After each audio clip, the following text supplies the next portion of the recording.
बी for Bhishma Pitamah.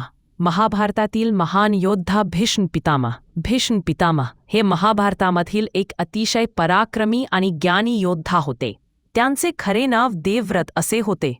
ते गंगेचे पुत्र होते आणि कुरुवंशातील प्रमुख आधारस्तंभ होते. त्यांची प्रतिज्ञा फार प्रसिद्ध आहे. त्यांनी आजन्म ब्रह्मचर्य आणि सिंहासनाचा त्याग करण्याची शपथ घेतली होती.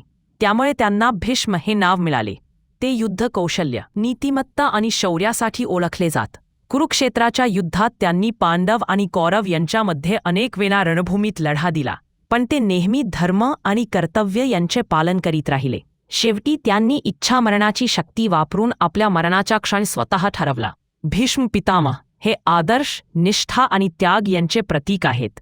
त्यांच्या जीवनातून आपल्याला कर्तव्यनिष्ठा आणि धर्मपालन शिकायला मिळते.